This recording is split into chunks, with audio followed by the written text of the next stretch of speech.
యేసుక్రీస్తునందు మిక్కిలి ప్రియమైన సహోదరి సహోదరులారా, తల్లి మరియమ్మకు ప్రత్యేకంగా అంకితం చేయబడిన నెల మే నెల. ఈ నెలలో మనం తల్లి మరియమ్మ గురించి చాలా విషయాలను ధ్యానించుకున్నాం. ఈరోజు ముఖ్యంగా తల్లి మరియమ్మకు పెట్టినటువంటి ఒక ప్రత్యేకమైన పేరును గురించి మనం ధ్యానించుకుందాం. తల్లి మరియమ్మను దివ్య మందసమ అని భక్తిపూర్వకంగా పిలుస్తూ ఉంటారు మరియ భక్తులు. ఎందుకు తల్లి మరియమ్మను దివ్య మందసం అని పిలుస్తూ ఉన్నారు? పాత నిబంధనములో దివ్య మందసం ఉండేది. ఈ దివ్య మందసం దేవుని సాన్నిధ్యానికి సంకేతము. దివ్య మందసములో 3 వస్తువులు ఉన్నాయి. దేవుని 10 ఆజ్ఞలను రాసిన రాతి పలకలు, అహరోను కర్ర, మన్నా. ఈ 3 వస్తువులతో కూడుకున్నటువంటి దివ్య మందసము దేవుని సాన్నిధ్యానికి చిహ్నము. దివ్య మందసం ఎక్కడ ఉందో అక్కడ దేవుని సాన్నిధ్యం ఉందని వారు విశ్వసించారు. దేవుని సాన్నిధ్యాన్ని వారు అనుభవించారు.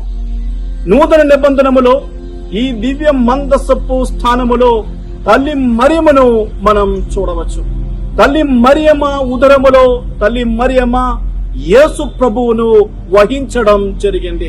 తల్లి మరియమ్మ పరమ పరిశుద్ధుడైన యేసు ప్రభువును తన ఉదరములో వహించడం ద్వారా ఆమె దివ్య మందసంగా పిలువబడినది.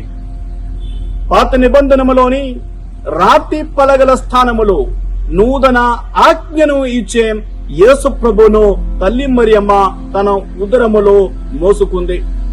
పాత నిబంధనములో అహరోను కర్ర స్థానములో నూతన యాజకత్వానికి సంకేతమైనటువంటి యేసు ప్రభువును తల్లి మరియమ్మ తన ఉదరములో వహించడం జరిగింది. పాత నిబంధనములోని మన్నా స్థానములో జీవాహారమైన యేసు ప్రభువును తల్లి మరియమ్మ తన ఉదరములో వహించడం జరిగింది. క్లుప్తంగా చెప్పాలంటే పాత నిబంధనములోని దివ్య మందసములో ఉన్నటువంటి ఆ 3 వస్తువుల స్థానములో ఒకే ఒక ప్రభువు యేసు ప్రభువు ఉన్నారు. ఆ యేసు ప్రభువు తల్లి మరియమ్మ ఉదరములో జన్మించారు కాబట్టి తల్లి మరియమ్మను దివ్య మందసమని మరియ భక్తులు భక్తిపూర్వకంగా పిలుస్తూ ఉంటారు.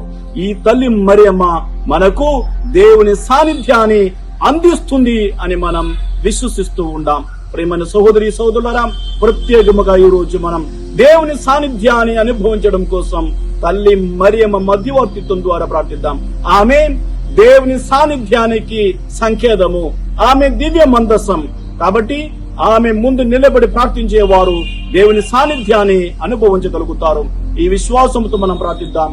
దేవుడు మనలను ధారాళంగా దీవించునుగాక.